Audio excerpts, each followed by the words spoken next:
Lacroix. Bonjour Steve Nadjar. Merci de nous rejoindre, cher Alexis. Comme tous les lundis, vous êtes le directeur de la rédaction d'Actualité Juive. Alexis, François Bayrou reçoit depuis ce matin, aujourd'hui et demain les responsables des partis présents à l'Assemblée nationale. Des consultations qui ont donc démarré dans la matinée avec d'abord Marine Le Pen et Jordan Bardella avant de se poursuivre avec Gabriel Attal, le patron du parti Renaissance. C'est une bonne illustration, Alexis, de la méthode Bayrou? Ça, c'est plutôt pour déminer des gens qui pourraient lui tirer dans les pattes. On sait que Marine Le Pen est furieuse, on sait qu'elle a fait tomber le gouvernement Barnier délibérément, sans doute aussi en vengeance des problèmes par ailleurs tout à fait critiquables qui lui ont été faits sur le plan judiciaire, avec la menace d'une inéligibilité. Quant à Gabriel Attal... Elle dit avoir été écoutée. Oui, quant à Gabriel Attal, il est un élément, si vous voulez, un peu instable. Je pense, là je me place du point de vue de François Bayrou, pas du mien, à neutraliser. Il ne veut pas d'ennui avec Gabriel Attal ou Édouard Philippe, mais cela m'étonnerait qu'il les consultât afin de les faire entrer dans son gouvernement. On est plutôt, si vous voulez, sur l'expérience, peut-être nouvelle d'ailleurs, d'une volonté de rassembler très largement ce qu'on appelle dans le langage politique commun, les forces républicaines. Mais le fait que Marine Le Pen et donc le RN aient été consultés, ça vous a surpris alors qu'on avait expliqué qu'on allait former justement un... Non, je pense que... Un ensemble hors ces deux François Bayrou, avec les qualités et les défauts qui sont les siens, on n'y revient pas, on les a longuement analysés vendredi, veut envoyer un message de non-clivage, autrement dit d'une forme de tolérance et de respect même des adversaires politiques. C'est pour ça qu'il voit Marine Le Pen, mais je ne pense pas qu'il se fie au conseil de Marine Le Pen pour former son gouvernement. Vous voyez, ce sont deux choses absolument différentes. Mais il démine. Et de la même manière, quand il voit Gabriel Attal, il ne veut pas que Gabriel Attal, d'une manière ou d'une autre, fasse campagne contre lui au Parlement, comme il a fait un peu contre Michel Barnier. Voilà. Mais ce n'est pas l'essentiel, à mon avis, de son action. Alexis, hier dans la tribune dimanche, François Bayrou a avancé que sa vocation première, c'est d'être bâtisseur et à défaut réparateur des qualités dont il va avoir besoin pour former un gouvernement d'intérêt général désormais. Vous savez, la rénovation de Notre-Dame, les bâtisseurs, les rénovateurs et les réparateurs, c'est un peu les mots d'ordre politiques actuels. Je vous rappelle d'ailleurs que depuis quelques semaines, il en a l'antériorité. François Hollande avait théorisé la réconciliation des Français.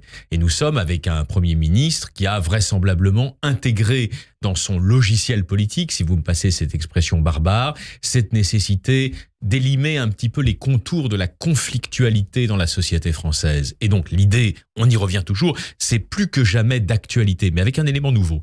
C'est de rassembler des socialistes et voire des communistes modérés comme André Chassaigne, capables de rejoindre cette plateforme, jusqu'à la droite de LR, c'est-à-dire par exemple des personnalités comme Laurent Wauquiez ou François-Xavier Bellamy. Mais avec une nouveauté.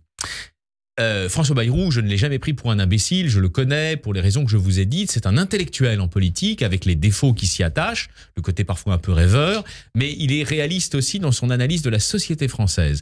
La société française veut de la réconciliation, nous venons de le dire, mais elle veut aussi tourner la page d'un certain jeunisme. Je n'ai rien contre Gabriel Attal à titre personnel, mais il est évident qu'il représente la promotion de générations qui ne sont plus au cœur des attentes des Français. Les Français veulent des gens un petit peu plus capés, 50 ans, 60 ans, 70 ans. Michel Barnier, donc désormais François Bayrou. Voilà, ce sont des hommes de 70 ans et plus, enfin des septuagénaires.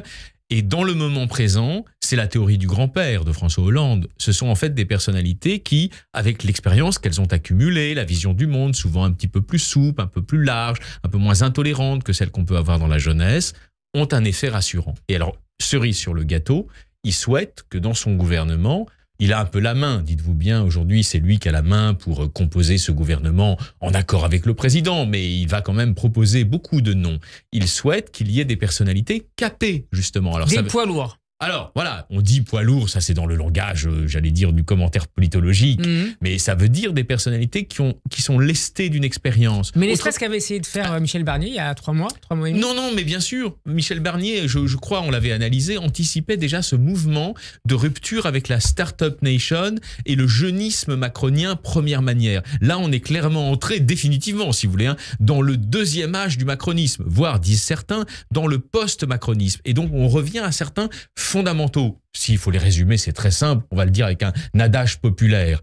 La valeur attend parfois, oui Steve, attend parfois le nombre des années. Et nos aînés nos aînés, parce qu'ils sont souvent les dépositaires du dépôt millénaire de la civilisation française, ont plus de sagesse que des gens de 30 ou de 40 ans. Sans aucun doute, Alexis. C'est ça que pense Bayrou. Alors donc, ça va avoir des conséquences sur les nominations. On peut évoquer certains noms. Alors justement, parce qu'il semble extrêmement compliqué de débaucher des socialistes, Bien puisque sûr.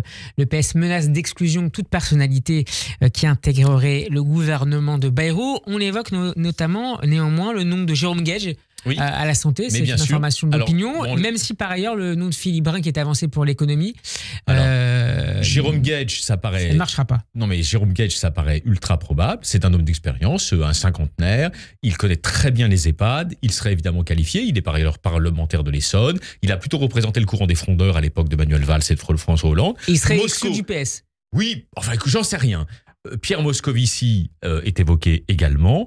Bruno Retailleau est consulté. Donc, Bruno Retailleau, c'est aussi un homme d'expérience.